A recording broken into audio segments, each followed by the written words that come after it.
ఈ వీడియో చూసే వాళ్ళకి ఎవరికైనా సరే థంబ్నెయిల్ గాని నచ్చకపోతే దయచేసి నన్ను మనస్ఫూర్తిగా మన్నించండి. మంచి మనిషికి ఒక మాట, మంచి పశువుకు ఒక దెబ్బ అన్నారు.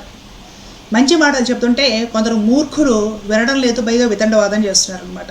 2 దెబ్బలు వెయ్యాలని ఉన్నా వేసే పరిస్థితి కాదు కాబట్టి కఠినంగా అయినా సరే మాట్లాడి వీళ్ళకి, అలాగే చూసే వాళ్ళకి, అర్థం చేసుకోవాలని ప్రయత్నించే వాళ్ళకు, తెలియక పొరపాటు పడిన వాళ్ళకి అర్థమయ్యేలా చెప్పడమే ఇక్కడ నా ముఖ్య ఉద్దేశం అని గమనించాలి. నేను ఎప్పుడైనా సాయి సచ్చరిత్ర గురించి ప్రవచనాలు చెప్పానా? సాయిబాబా గుళ్ళు కట్టించానా? సాయిబాబా దేవుడు అండి, గొప్ప ప్రఖ్యాత ఆచార్యుడు అండి, గొప్ప గురువు అండి అని నేను ఎప్పుడైనా ప్రచారం చేశానా? సాయిబాబా అద్భుతాలు, మహిమలు, మ్యాజిక్లు, చమత్కారాలు నేను ఏ రోజున ప్రచారం చేశానా? ఒకప్పుడు సాయిబాబాకు వ్యతిరేకంగా వీడియోలు చేశాను. ఎప్పుడు చేశాను? సోషల్ మీడియాకు వచ్చినాక ఒక 5 ఏళ్ల తర్వాత, 10 ఏళ్ల తర్వాత చేయలేదండి.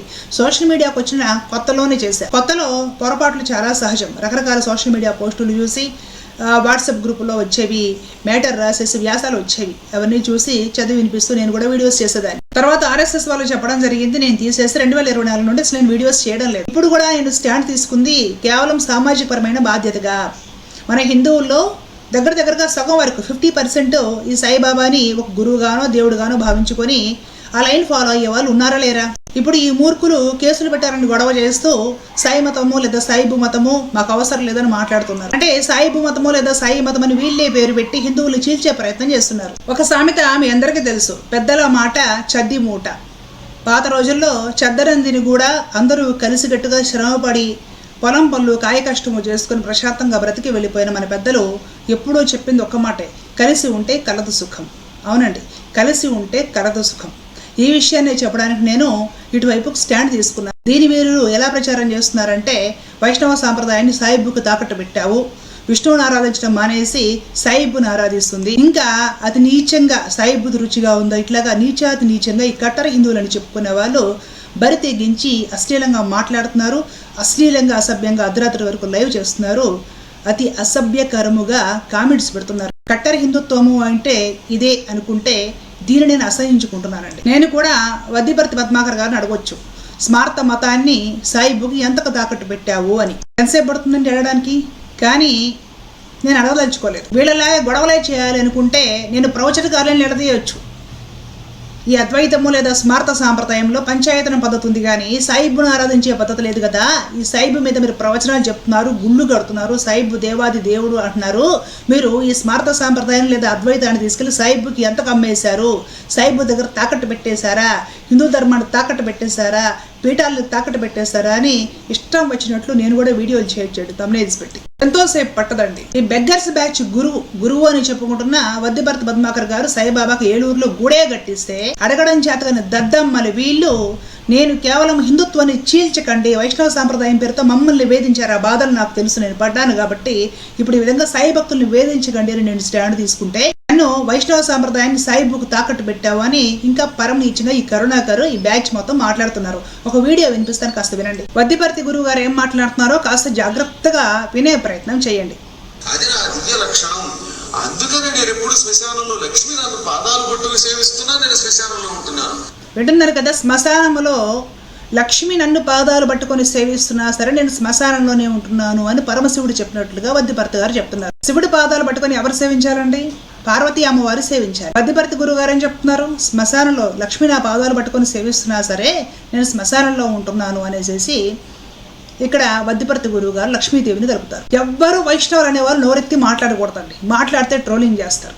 మీకు ఒక విషయం తెలుసా? క్రిస్టియన్స్, ముస్లిమ్స్ కాదు, పరమ యతీంద్రులు అయిన పరమపూజ చండీజీర స్వామి వారిని భయంకరంగా ట్రోలింగ్ చేస్తుంది, భయంకరంగా అవమానిస్తుంది హిందువులు అని చెప్పుకునే వాళ్ళే అని చెప్పడానికి నాకు సిగ్గు అనిపిస్తుంది. శివుడు విష్ణువు ఒకటే అనేసి ఆ భావన ఉండడము పర్వాలేదు, ఇబ్బంది ఏం లేదు. ఆ భావన ప్రకారం సాధన చేసిన వాళ్ళు ఆ భావన ప్రకారం సాధన చేసుకుంటారు. అని పరాకాష్ట ఇదే, లక్ష్మి శివుడి పాదాలు ఒత్తుతుంది, పార్వతి విష్ణువు పాదాలు ఒత్తుతుంది. ఇట్లాగా కలగా పొలగము చేయడం అనేది ఎలాంటి సంప్రదాయమో, ఏమంత న్యాయమో ఆలోచించండి ఒకసారి. ఇవి మేము అడగకూడదు. అడిగితే హిందుత్వంలో ద్వేషం చుంబుతుంది, హిందుత్వంపై కుట్ర చేస్తుంది, ప్రవచనకారులపై దాడి చేస్తుంది అనేసి వీడియోలు చేస్తాడు ఈ బజారు వర్ష డిఎస్పీ అనేవాడు. లక్ష్మీ నా పాదాలు ఒత్తుతున్నా సరే నేను ఎప్పుడు శ్మశానంలోనే ఉంటాను అని శివుడు చెప్తున్నాడు అని వద్దిపర్తి గారు చెప్తున్నారు కదా. కానీ వద్దిపర్తి గారిని ఎవరో క్వశ్చన్ చేయరు. శివుడు శ్మశానంలో ఉంటాడు అని నువ్వు అంటావా అని వద్దిపర్తి గారిని ఎవరో క్వశ్చన్ చేయరన్నమాట. చిన్నజీర స్వామివారి నోట్లో నుండి ఏ మాటలు వస్తాయా, ట్రోలింగ్ చేద్దామా, గొడవ చేద్దామా, అవమానిద్దామా, ఇదే ఈ కట్టర్ హిందువుల లక్షణం. నిజాలు మాట్లాడుతూ ఉంటే కొందరికి మండుతూ ఉంటుంది, పర్వాలేదు. శ్మశానంలో తిరుగుతూ మెడలో కపాలమాల వేసుకుని సోలం ధరించి ఎంతసేపు ఎముకలతో మధ్యలో తిరుగుతూ చితాభస్మం పూసుకుంటూ శ్మశానవాసిగా ఉంటున్నాడు విషం తాగుతూ. అదే విష్ణు వైకుంఠంలో మంచి అలంకారం చేసుకుని నగలు వేసుకుని అద్భుతమైన భవంతుల్లో నివసిస్తున్నాడు. ఇప్పుడు రుద్రాంశని చూసి మనం అసహ్యించుకుంటామా? విష్ణువులోని అలంకారాన్ని మాత్రమే తీసుకుని ఆయనలో ఉన్న శక్తిని పక్కకు విడిచిపెడతామా? ఈయన రుద్రుడిలాగే శ్మశానవాసి అయినట్టుగా మసీదు వాసి అయ్యి ఆయనలాగే బూడిద పూసుకుంటూ ఆయన విషం తాగితే ఈయన కుళ్ళిపోయిన పదార్థాలు, నానా రకాలైన చెత్త పదార్థాలు డబ్బాలో వేసుకుని చపాతీ ముక్కలు తింటూ కాలక్షేపం చేసే రుద్రస్వరూపుడు. రుద్రుడు లక్ష్మిని ఇస్తాడు, అలాగే ఈయన కూడా సకల సంపదలు ఇస్తాడు, సమాధిలోంచి మాట్లాడతాడు. అప్పుడప్పుడు తన భక్తులు మాత్రం విష్ణు స్వరూపుడుగా మారుస్తూ ఉంటాడు. ఈ రెండింటినీ కలగాపులగం చేసుకున్న పరమ పవిత్రమైనది. అందుకే ఈ కాలంలో ఎక్కడ చూసినా బాబా ఇక్కడ మనకు వచ్చేసరికి భక్త కన్నప్ప లాంటి భక్తి చాలు. కన్నప్ప మాంసం పెట్టాడు, పందిని పట్టుకొచ్చాడు ఆయన. ఏమండి, ఇప్పుడు నేను వద్దిపర్తి గారిని పట్టుకొని నీకెంత శివద్వేషం ఉంది, శివుడిని ఈ సాయిబుతో పోల్చుతావా, నీకు నిలువెల్లా శివద్వేషమే అని వీడియో చేస్తానండి. అలాంటి థంబ్నెయిల్స్ పెట్టి చేసే హక్కు నాకు ఉందంటారా లేదంటారా? సంస్కారం ఉంది కాబట్టి ఇలాంటి వీడియోస్ ఏమీ నేను చేయడం లేదు. వీరు చెప్పిన ప్రవచనం నేను అర్థం చేసుకుంటున్నాను తాత్వికంగా. గురువు గారు ఇలాంటి ప్రవచనాలు బోర్డని చెప్పారు సాయిబాబా గారి మీద. సాయిబాబా గారికి ఏలూరులో గుడి కూడా కట్టించారు. ఆ గుడిలో నిత్య పూజలు, అభిషేకాలు, అనుష్ఠానాలు మొత్తము జరుగుతున్నాయి. ఎంతో మంది ఆ చుట్టుపక్కల ప్రాంతాల వాళ్ళు ఏలూరు ప్రణవపీఠానికి వెళ్ళి అందులో ఉన్న సాయిబాబా గారిని దర్శించుకుంటున్నారు. వద్దిపర్తి గారికి శిష్యులు మేము చెప్పుకుంటూ వద్దిపర్తి గారి పరువు తీసి బజార్ను పెడుతున్న ఈ బ్యాచ్ ఎవరైతే ఉన్నారో వీళ్ళు తెల్లారు లెగిస్తే హిందూ ఐక్యత, హిందుత్వ పరిరక్షణ, సనాతన ధర్మ పోరాటం అనే అందమైన పేర్లు పెట్టుకొని హిందువుల్లో చీల్చుతున్నారండి. ఆ బాధ నాకు తెలుసండి. వైష్ణవ సాంప్రదాయం పైన, చిన్నజీర స్వామివారి పైన భయంకరంగా ట్రోలింగ్ కొన్ని సంవత్సరాల నుండి చేస్తున్నారు. వీళ్ళందరూ యూట్యూబ్లోకి వచ్చాకే స్టార్ట్ అయింది. అది విశిష్టాద్వైతానికి సంబంధించిన యతీంద్రులను పట్టుకొని గొప్ప సామాజికవేత్త, గొప్ప సంఘ సంస్కర్త, ఎన్నో సేవా కార్యక్రమాలు వారి చిన్నతనం నుండి చేస్తూనే వస్తున్నారు, ఇంకా చేస్తూనే ఉంటున్నారు. నిరంతరము వారి దృష్టి ప్రజల పక్షాన, సమస్త ప్రాణుల పట్ల పూజ జీరస్వామి వారికి అపరితమైన ప్రేమ. అందరిలోనూ నారాయణుడిని చూడగలిగిన గొప్ప ద్రష్టవారు. వారిని నోటికి హద్దు అదుపు లేకుండా ఈ కట్టర్ హిందువులు అని చెప్పే వాళ్ళే శివద్వేషి అని ట్రోల్ చేస్తున్నారు. ఆ తరువాత వైష్ణవ సాంప్రదాయానికి అనుగుణంగా మాకున్న ప్రమాణాలు ఏమిటి అని నేను వీడియో చేస్తే వాటిలో ముక్కలు కట్ చేసి శివద్వేషం అని లౌడ్ స్పీకర్లు పెట్టుకొని అరుస్తున్నారే. ఇప్పుడు వద్దిపర్తి పద్మాకర గురువు గారు షిరిడీ సాయిబాబా గారిని శివుడితో పోల్చి అద్భుతంగా ఉపన్యాసం చెప్పారు. నీకెంత శివద్వేషం లేకపోతే శివుడిని సాయిబుతో పోలుస్తావు, నీ శివభక్తిని లేకపోతే స్మార్త సాంప్రదాయాన్ని లేదా శైవ సాంప్రదాయాన్ని తీసుకెళ్లి సాయిబు దగ్గర ఎంతగా అమ్మావు, ఎంతగా తాకట్టు పెట్టావు అని గొడవ చేయడం నాకు ఎంతసేపు పడుతుందండి. కరుణాకర్ సుగుణ, నువ్వు వినాలి, నువ్వు జవాబు చెప్పాలి, అర్థమైందా? నీవు ఈ సాయి భక్తుల మీద నోరేసుకొని పడిపోతున్నావు కదా. నీకు ముందు చేత అయితే దమ్ముంటే ముందు వద్దిపర్తి గురువు గారిని నిలదీసి అడుగు. లేదు, గురువులను నిలదీసి అడగడం తగడు కాబట్టి నోరు మూసుకొని సైలెంట్గా క్రిస్టియన్ వీడియోలు చేసుకుంటున్నావు, చేసుకో. సమాజంలో గొడవలు తీసుకొస్తున్నావు. ఎవ్వరు ఏ హిందూ సంస్థలు, మీ బ్యాచ్ ఏదైతే ఉందో బ్యాచ్ తప్ప ఏ హిందూ సంస్థలు కూడా మీ సైడ్ నిలబట్టలేదు. కరుణాకర్ సుగుణ, ఆ విషయం నీకు కూడా తెలుసు. ఏ హిందూ సంస్థలు నీ వైపు నిలబట్టడం లేదు, ఏ స్వామీజీలు నీ వైపుకు రావడం లేదు. నీకంటే సంస్కారం లేదు, బుద్ధి జ్ఞానం లేదు, నాకు ఉంది. కాబట్టి వద్దిపర్తి గురువు గారి గురించి నేను ట్రోలింగ్ వీడియోలు చేయడం లేదు. కలియుగంలో తేలిగ్గా తరించడానికి బాబాలని ఆరాధించాలి. వీరు దత్త సాంప్రదాయం నుండి వచ్చిన వారు. వీళ్ళని ఆరాధించడం వల్ల చాలా తేలికగా నామస్మరణ ద్వారానే ముక్తి సులభ సాధ్యం అవుతుంది. ఈ సాయిబాబా సాక్షాత్ శివస్వరూపుడు. ఆయన శ్మశానంలో నివాసి, ఈయన మసీదు నివాసి అని స్పష్టంగా వద్దిపర్తి గురువు గారు ఇప్పుడు ప్రవచనం చెప్తున్నారు. అడుగుతావా? సాయిబు దగ్గర నీ స్మార్తం లేదా అద్వైతము తీసుకెళ్ళి లేదా శివభక్తి తీసుకెళ్ళి ఎంతగా తాకట్టు పెట్టావని అడగగలవా నువ్వు కరుణాకర్?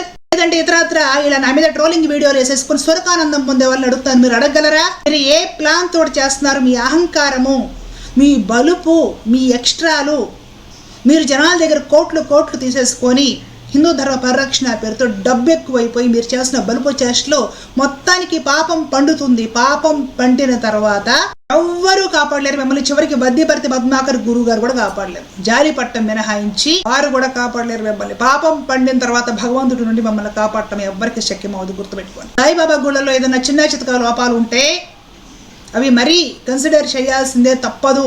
ఇవి చాలా ప్రబలంగా ప్రబలుతున్నాయి అనిపించింది ఏదైనా ఉంటే మనం వాళ్ళతో మాట్లాడుకుంటే సరిపోతుంది. మీరు కావాలని కేసులు పెట్టిందని గొడవలు చేస్తారు. హిందుత్వాన్ని కలపాలని నేను ప్రయత్నం చేస్తున్నా. వైష్ణవ సాంప్రదాయం అనే పేరుతోటి విపరీతంగా ట్రోలింగ్ వీడియోలు, ఆ తర్వాత సాయి మతం అనే పేరుతోటి ట్రోలింగ్ వీడియోలు ఇవన్నీ చేసి హిందుత్వాన్ని కుక్కలు చించిన ఇస్తరాకులు చేస్తుంది మీరు. కట్టర్ హిందువులు మనం చెప్పుకునే వాళ్ళు వాళ్ళ అండదండలు మీకు ఉండవచ్చును, వాళ్ళు మిమ్మల్ని గుడ్డిగా నమ్మవచ్చు, కానీ ఇది ఎక్కువ రోజులు నడవదు. ఈ కరుణాకరు, లలిత్ కుమార్, ఈ భాస్కర్ కిల్లి, దువ్వాడ శివప్రసాద్ వీళ్ళు ఎక్కువ రోజులు ఎగిరి గంతలేరు. గెంటి ఒక రోజు కావాల్సిందే కదా. మీరు ఆగిన రోజున నేను మరలా అక్కడి నుంచి స్టార్ట్ అవుతాను. సాయిబాబాని శివుడితో పోల్చి విష్ణువుతో పోల్చి సమర్థించుకుంటూ వచ్చిన మీ గురువుని ట్రోలింగ్ చేయడము 5 నిమిషాల పని. నాకు కరుణాకర్ వైష్ణవుల ఛానల్స్ లోను, ఫేస్బుక్ లోను, ఇన్స్టాలోను నేను కూడా ఇలాంటి వీడియోలు వాళ్ళందరితో చేపించి వైరల్ చేపిస్తే ఎవరు పరుగు పోతుంది? సంస్కారం ఉన్నదాన్ని కాబట్టి నువ్వు సంస్కారం లేకుండా చేసిన పిచ్చి పనులు హర్షించే పనులు కావు. అలాంటి పనులు నేను చేయడం లేదు, గుర్తుపెట్టుకో. వద్దిభర్తి గురువు గారి మీద ఎగిరి గొడవ చేసి జనాల్ని రెచ్చగొట్టడానికి నాకు 2 నిమిషాలు టైం పట్టదు కరుణాకర్. వారు శివుడితో సాయిబాబాని పోల్చినా సరే లక్ష్మీదేవి శివుడు పాదాలు ఒత్తుతుంది అని చెప్తున్నారు గురువు గారు. మీరు ఎవ్వరో మాట్లాడరు. అదే ఎవరైనా వైష్ణవులు పార్వతీదేవి విష్ణు పాదాలు ఒత్తుతుంది అంటే చాలు తగలేస్తారు ఉభయ తెలుగు రాష్ట్రాలని. ఇంత లేకి చేష్టలా హిందుత్వం పనితో చేసేది? హిందుత్వము, హిందూ ఐక్యత ముసుగులో కట్టర హిందువులు మనం చెప్పుకుంటూ ఇలాంటి దురాగతాలకు పాల్పడతారా? ఇలాంటి లేకి చేష్టలు చేస్తారా? యతీంద్రుల మీద నిరంతరము ద్వేషాన్ని కక్కుతూ ట్రోల్ చేస్తారా?